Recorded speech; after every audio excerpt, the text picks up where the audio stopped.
Good Monday, everybody, and thank you for joining me for episode 23 of the Southern Conservative Podcast. My name is Ty. Let's jump right into the Democratic memo that was released on Saturday. Now, I'm not going to read the entire memo. There's really no point in that, and besides, the memo is 10 pages long. So this memo was the rebuttal to the Republican memo by House Intelligence Committee Chairman Devin Nunes. The Democratic memo was written by Ranking Member Adam Schiff. The big point of contention that had the Democrats all in a tizzy was whether the FISA court was made aware of the political motivations behind the dossier. The Republican memo states the FISA court was never told the funding of the dossier came from Hillary's campaign and the DNC. The other big contention from the Democrats was that the Republican memo did not mention the FBI was able to corroborate information from the dossier, and that the dossier only made up a small portion of the overall application to obtain a FISA warrant. So let's tackle those three issues: whether the FISA court knew who funded the dossier, whether the dossier was really all that important in obtaining a warrant, and whether the FBI was able to corroborate information in the dossier by using outside sources. So the Democrats believe the FISA court was made aware of the political motivations of the dossier. Well, that's true, somewhat. In fact, here is the wording in the Democratic memo, and folks, when I read this to you, your head is going to spin. Before I do so, I need to set the stage. In this paragraph I'm about to read, candidate number 1 is Donald Trump. An identified U.S. person is Glenn Simpson, who runs Fusion GPS. Source number 1 is Christopher Steele. Here's the memo. Source number 1 was approached by an identified U.S. person who indicated to source number 1 that a U.S.-based law firm had hired the identified U.S. person to conduct research regarding candidate number 1's ties to Russia. The identified U.S. person and source number 1 have a long-standing business relationship. The identified U.S. person hired source number 1 to conduct this research. The identified U.S. person never advised source number 1 as to the motivation behind the research into candidate number 1's ties to Russia. The FBI speculates that the identified U.S. person was likely looking for information that could be used to discredit candidate number 1's campaign. Now pause this podcast if you need to listen to all of that all over again. Here's what Adam Schiff is trying to say. Glenn Simpson approached Christopher Steele and told Steele that Simpson was hired by Perkins Coie to conduct oppositional research on Donald Trump. Now folks, all of that is true. But what's left out of that is that Hillary Clinton and the DNC funneled money through Perkins Coie to Glenn Simpson. Simpson and Steele had a long-standing business relationship, and Steele was hired by Glenn Simpson. However, Adam Schiff says that Simpson never told Steele what the motivation was behind the research. Now, to that point, who cares if Simpson told Steele why he wanted the opposition research done? The question was whether the FBI knew, and did the FBI disclose that to the FISA court? Well, from the Senate referral into Christopher Steele, written by Chuck Grassley and Lindsey Graham, we know that Steele had told Bruce Orr how passionate he was that Donald Trump not be elected president. So Steele knew what he was doing. And top FBI and DOJ officials knew the ultimate source of the funding. But how does Schiff end his point? By writing that the FBI speculated Glenn Simpson was likely looking into information that could discredit Trump's election campaign. Speculated? There's no speculation, folks. And likely looking into information that could discredit Trump? Likely. That's what Glenn Simpson's whole reason for doing the opposition research and hiring Christopher Steele. The FBI knew damn well who paid for the dossier. Top DOJ and FBI officials were aware Hillary and the DNC funded the dossier and hired Fusion GPS through the law firm Perkins Coie. And Steele made it very clear how much he did not want Trump to be president. And Steele and Glenn Simpson have this long-standing relationship. And not only is Simpson paying Steele for information, the FBI authorized payment to Steele for the same information. That authorization was withdrawn after Steele was fired for leaking information to the media. But to say that the FBI is speculating to what Glenn Simpson was doing is just plain hogwash. But the Democrats have been trying to make the point that the FISA court was made aware of the political motivations of the dossier.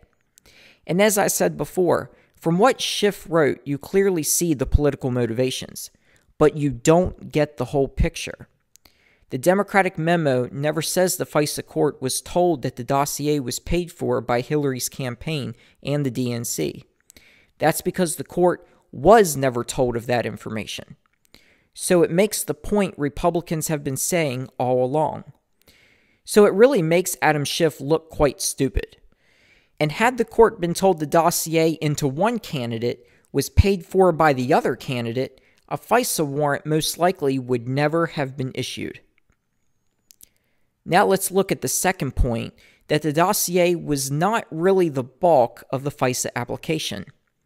According to the Democratic memo, a specific subsection of the Carter Page FISA application refers to Steele's reporting on Page and his alleged coordination with Russian officials. Well, according to the Nunes memo, Andrew McCabe testified that had it not been for the dossier, the FISA warrant would not have been sought.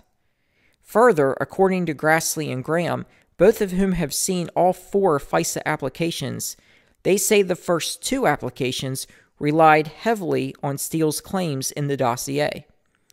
Those senators also say the FISA court was not made aware of who ultimately funded the dossier. Anyway, we know that it was the dossier that made it possible to secure the warrant. Recall that the FBI tried earlier in 2016 to get a warrant, but failed. This was before they had the dossier. Now, relying heavily on the dossier, and by withholding key information from the court, they were able to get the warrant. Finally, let's discuss whether the FBI was able to corroborate the information in the dossier. According to Adam Schiff, the DOJ provided additional information obtained through multiple independent sources that corroborated Steele's reporting. But the claims made in the dossier about Carter Page meeting with 2 Russian officials in July 2016 in Moscow still have yet to be verified by anybody. Of course, the Republican memo mentions how the FBI used the information revealed in a Yahoo News story as a way to corroborate the claims in the dossier. But we know that Steele was the one who provided that information in the Yahoo News story. So the FBI didn't corroborate anything at all. Adam Schiff says the Republican memo didn't cite any evidence that Steele was the source behind the Yahoo News story. But Steele admitted to talking to Yahoo News, and Michael Isikoff admitted publicly that Steele was the one who provided him with the information to write the Yahoo News story. The bottom line, folks, is the Democratic memo really makes the Democrats look bad, and in reality, it bolsters the claims in the Republican memo, which were already bolstered by the Grassley-Graham referral. I want to remind everybody to please check out the Facebook page. Go to facebook.com/Southern Conservative. That's facebook.com/Southern Conservative. There you will find links to conservative news articles on stories you may not hear about in the mainstream media. Plus, if you follow the news feed, you will find links to the daily podcasts. Be sure to also subscribe to this YouTube channel. You'll be notified each time a podcast has been posted. New podcasts are posted daily, Monday through Thursday. Okay, folks, let's get into the Florida school shooting and the calls for more gun control and people boycotting the NRA. You want to talk about one screwed up mess this thing has become. You've got people out there screaming for gun control and people boycotting the NRA, when neither of those factored into the root cause of why the Florida shooting took place. As I said on Friday, the shooting was the result of a total breakdown in the system and a total breakdown in law enforcement. The FBI never followed through with 2 warnings it received about Nicholas Cruz, the school shooter. The sheriff's department never followed through on more than 20 calls it received on Nicholas Cruz. The school's security footage was 20 minutes behind real time. The deputy sheriff assigned to the school never engaged the shooter and remained outside. His attorney is now claiming he thought the shots were coming from outside. But now we know a total of 4 deputies did not enter the building. Over the weekend, Broward County Sheriff Scott Israel touted his amazing leadership and is refusing to resign. Amazing leadership? Your own deputies aren't doing their job. I don't know what kind of leadership this sheriff is providing, but he needs to either resign or be fired. Then you have all these companies who are boycotting the NRA. So somehow now it's the NRA's fault that this evil person got his hand on a gun and decided on his own to go shoot up a school and kill 17 people. Well, this is what I have to tell all you NRA members out there. Go and take your business somewhere else. If companies don't want to give discounts to members of an organization that stands for law-abiding citizens exercising their Second Amendment rights, that stands for gun safety, that stands for people defending themselves, that stands for teaching people how to properly use guns, then we don't need to do business with those companies. Now, I'm going to provide a list of companies on the screen. This is now 3 days old, so other companies may have joined. You can certainly go online and look up the companies who are participating in this boycott. But I encourage all NRA members to stand up and make your voices heard too. And honestly, what is this boycott going to accomplish? Shootings are still going to happen. As long as there is evil in this world, evil people will get their hands on a gun, one way or another. It's what we can do to minimize the death and carnage. Putting armed people in public places like schools where shootings could take place is a way to neutralize the threat quickly when it occurs. You can't rely on outside law enforcement to show up after a shooting begins. You need to have people already in position, ready to take out the shooter. Anyway, NRA members will have to give their business elsewhere. You might see new companies start to give discounts to NRA members. You might even see more people starting to join the NRA. Here's a news story for you. There was a big gun show in Florida over the weekend in Tampa, and they had a record turnout at that event. Now, I wonder why. Well, maybe it just happens to be because there are many people out there calling for more gun control. 2 things I heard today. First, the president announced in a meeting with state governors that if Congress won't ban bump stocks, he will. If Congress won't do something, the president will.